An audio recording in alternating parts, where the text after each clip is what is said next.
36E. I ran into my wife 34F at a hotel bar 30 miles from our home when she was supposed to be at a girls' weekend 5 hours away.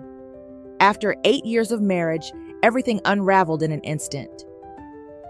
Using a throwaway for obvious reasons, still trying to process everything that happened. My wife Rachel and I have been married for 8 years, together for 11. We met at a friend's wedding where she was a bridesmaid and I was a groomsman. The classic wedding party matchup that actually worked out. After dating long distance for a year, I moved to her city and we built what I thought was a solid life together. We don't have children, a mutual decision we revisit occasionally, but we do have 2 rescue dogs that are basically our fur babies. I work as an environmental engineer, and Rachel is in pharmaceutical sales, which involves some travel but usually just day trips within our region. Until recently, I would have described our marriage as strong, supportive, and loving. We had our challenges, of course, different communication styles, occasional disagreements about finances, the usual stuff.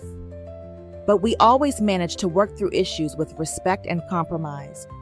We still had regular date nights, took weekend trips, and genuinely enjoyed spending time together. At least, that's what I thought. Looking back, I can see that small changes began about 10 months ago. Rachel started traveling more frequently for work, explaining that her territory had expanded after a colleague left the company. She began keeping her phone face down and took calls in another room or on the porch, something she'd never felt the need to do before. When I casually asked about these changes, she attributed them to increased privacy protocols for client information. She also started putting more effort into her appearance, new clothes, a different hairstyle, more time at the gym. While I initially appreciated the changes and complimented her, something about the timing and suddenness nagged at me. Still, I trusted Rachel completely and pushed aside any fleeting concerns. The moment everything changed came 6 weeks ago. Rachel had left for what she described as a girls' weekend with 3 college friends in a city about 5 hours away. They supposedly did this trip annually, though I'd never met these particular friends who lived across the country. The plan involved 3 nights away, with a winery tour, shopping, and catching up. That Friday evening, I was driving to meet a potential new client at a hotel conference center about 30 miles from our home. My boss had asked me to step in at the last minute when a colleague got sick. As I walked through the lobby heading toward the hotel restaurant where the meeting was scheduled, I froze in disbelief. There, sitting at the hotel bar, was Rachel, my wife who was supposed to be 5 hours away on a girls' trip. She was dressed beautifully in an outfit I'd never seen before, sipping a martini and checking her watch occasionally. She hadn't noticed me yet, partially hidden behind a large decorative plant in the lobby.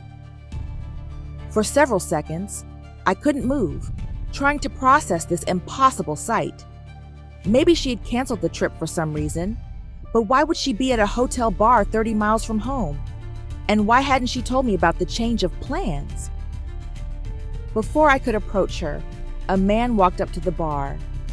He greeted Rachel with a kiss, not a friendly peck, but the familiar, intimate kiss of lovers. She smiled up at him with an expression I recognized immediately because she used to look at me that way. They chatted comfortably for a few minutes, then gathered their drinks and walked toward the elevators together, his hand resting casually on her lower back. I felt physically ill. The room seemed to tilt around me as I struggled to breathe normally. I canceled my meeting with a quick text about a family emergency and sat in my car for nearly an hour, cycling through shock, disbelief, and finally, a cold, clear determination to understand the full extent of what I just witnessed. Rather than confronting Rachel immediately, I decided to gather more information. I returned home and began methodically looking for evidence, a task made easier by our generally open approach to phones, accounts, and devices. What I found was devastating.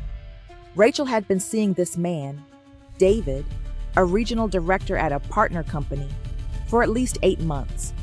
Their relationship had progressed from professional lunches to drinks to hotel meetings, meticulously disguised as work trips, girls' outings, or industry conferences. Their text exchanges revealed an intimacy that cut deep. Inside jokes, good morning messages, plans for the future. There were photos they'd shared, hotel reservations made months in advance, even discussions about trips they hoped to take together. Most painful was discovering that the annual girls' weekend was completely fabricated. Rachel had created fake group chats with herself and 3 friends, using Google Voice numbers, to show me their supposed planning conversations. She had even sent me staged photos from previous years, passing them off as current updates from their activities. The level of deception was breathtaking. This wasn't a momentary lapse or opportunistic encounter. It was a calculated, sustained double life that required hundreds of individual lies and an elaborate system to maintain. I spent the weekend continuing my investigation while Rachel sent occasional texts about winery tours and shopping trips that were actually coming from a hotel room 30 miles away. Each message felt like a fresh betrayal, each fabricated story another twist of the knife. I decided to confront Rachel when she returned from her trip on Sunday evening. I needed those 2 days to process my findings and prepare for a conversation that would inevitably change our lives forever. When she walked through the door with her overnight bag, she greeted me with a casual, "Hey babe," and a quick kiss, launching into stories about her weekend that I now knew were completely fictional. I let her talk for a few minutes, watching this performance from a person I thought I knew better than anyone. Finally, when she paused to unpack her bag, I spoke. "How's David?" I asked quietly. She froze, her back to me, then slowly turned around. "What?" "David, your regional director, the man you were with at the Westbrook Hotel on Friday night." The color drained from her face as she realized what had happened. "You were there? At the hotel?" I was supposed to meet a client. Instead, I saw my wife with another man when she was supposedly 5 hours away with college friends who don't actually exist. What followed was the most painful conversation of my life. After brief attempts to minimize, "It's not what it looks like. It only happened a few times," Rachel finally broke down and admitted to the 8-month affair. She acknowledged the elaborate deception, the fake trips, the manufactured evidence, the countless lies told with apparent ease. When I asked why she hadn't just asked for a divorce if she was unhappy, her answer stunned me. "I wasn't unhappy with you," she said, tears streaming down her face. "I love our life together. But with David, it's different, exciting. Something just for me that doesn't involve compromises or history or expectations." The selfishness of that statement hit me like a physical blow. She wanted to maintain our stable, comfortable life while secretly pursuing excitement elsewhere, having her cake and eating it too, in the most cliched way possible. When I asked if she loved him, her hesitation told me everything. "I don't know," she finally said. "It's complicated. I care about him, but I love you too." "You don't destroy someone you love like this," I replied, surprised by the steadiness in my voice despite feeling like my world was collapsing. "You don't lie to their face every day for months. You don't create fake people and fabricate entire trips. That's not love, Rachel. That's something else entirely." That night, Rachel moved into our guest room. The next few days were a blur of painful conversations, practical logistics, and moments of surreal detachment where I couldn't believe this was actually happening to us, to me. I consulted a lawyer to understand my options. I started therapy to help process the trauma of betrayal. I told only my brother and closest friend what had happened, needing support but not yet ready for the wider circle of friends and family to know. Rachel swung between desperate pleas for reconciliation and attempts to justify her actions. She claimed the affair had been just physical at first, then admitted emotional involvement had developed. She offered complete transparency with her devices, suggested couples counseling, and promised to cut all contact with David. But something fundamental had broken inside me. It wasn't just the affair itself, but the elaborate deception required to maintain it. The hundreds of individual lies, the manufactured evidence, the performative affection while actively betraying me. I couldn't imagine ever trusting a word she said again. 2 weeks after discovery, I asked Rachel to move out. She went to stay with her sister while we began the painful process of disentangling our lives. The dog stayed with me, which Rachel didn't contest despite her attachment to them, perhaps her first acknowledgement of the magnitude of her actions. Through mutual connections, I learned that David had also been in a long-term relationship, a detail Rachel had conveniently omitted during our confrontation. His partner discovered the affair around the same time, following my confrontation with Rachel. Apparently, their relationship imploded similarly, with David now supposedly fighting to save his primary relationship while still contacting Rachel secretly. It's been 6 weeks since that chance encounter at the hotel. The divorce proceedings are underway, moving faster than I expected due to Rachel's minimal contesting of terms. We're selling our house, a process that feels like dismantling the physical manifestation of what I thought was a happy life. The revelation has forced me to re-examine everything I thought I knew about our relationship. Were there signs I missed? Could I have prevented this somehow? My therapist works constantly to remind me that Rachel's choices reflect her character flaws, not my shortcomings as a partner. I've struggled with the randomness of how this was discovered. Had my colleague not gotten sick? Had my boss not asked me to step in? Had the meeting been scheduled at a different venue? I might still be living in blissful ignorance, building a life with someone capable of sustained, elaborate deception. The thought is both chilling and somehow darkly comical. As for Rachel, she continues to send emotional messages expressing regret and asking for another chance. Each one feels increasingly hollow against the backdrop of what I now know she's capable of. Last week, I learned she's still in contact with David, despite her claims of cutting ties completely. Further confirmation that I'm making the right decision in moving forward with divorce. The hardest part has been grieving the future I thought we had.